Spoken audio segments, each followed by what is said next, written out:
क्या चीन भारत को चारों ओर से घेर लेगा? क्या चीनी सेना यानी पीपल्स लिबरेशन आर्मी ऐसी चाल चल रही है कि वो पाकिस्तानी सेना के साथ मिलकर एक साथ भारत पर हमला कर सके? क्या लद्दाख में पीएलए की घुसपैठ को सरकार पूरी गंभीरता से नहीं ले सकी? ये सवाल इसलिए उठ रहे हैं कि चीन शिनजियांग को पाकिस्तान से जोड़ने के लिए एक और हाईवे बना रहा है। ये हाईवे तिब्बत ही नहीं, भारत भूटान चीन की साझा सीमा वाले इलाके डोकलाम से गुजरेगा।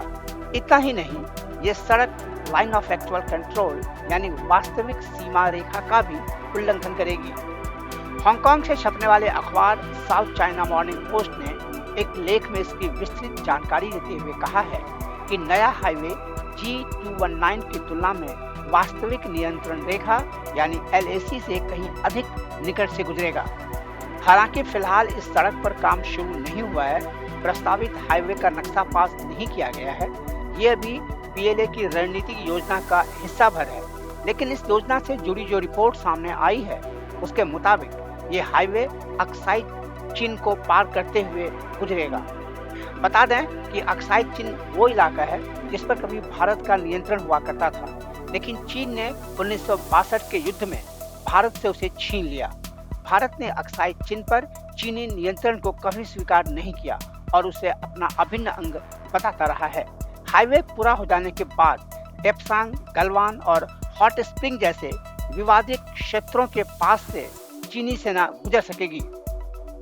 इससे चीनी सेना को ये फायदा होगा कि वो अपने सैनिकों और सैनिक साजो सामान को तेज गति से और बगैर किसी रुकावट के LAC पर कहीं भी ले जा सकेगी।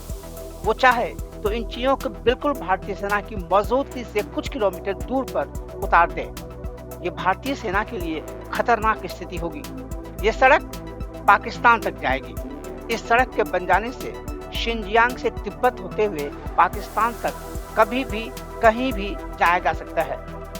इस हाईवे के बन जाने के बाद भारत चीन युद्ध की स्थिति में पाकिस्तानी सेना भी दूसरी ओर से भारत की ओर बढ़ सकेगी, यानी एक तरफ चीन तो दूसरी तरफ पाकिस्तानी सेना भारत की घेराबंदी कर सकेगी।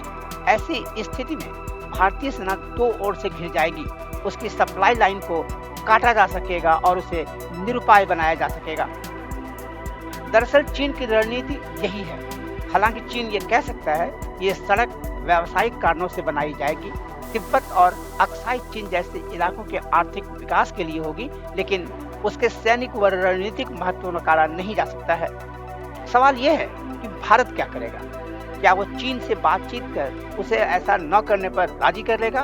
क्या वो अक्साई चीन को घेरने के लिए कोई दूसरा रास्ता बनाएगा, या भारत पूरे इलाके में सड़कों का जाल बिछाकर उसकी इस चाल को नाकाम कर देगा? ये तो आने वाले समय में ही पता चल सकेगा।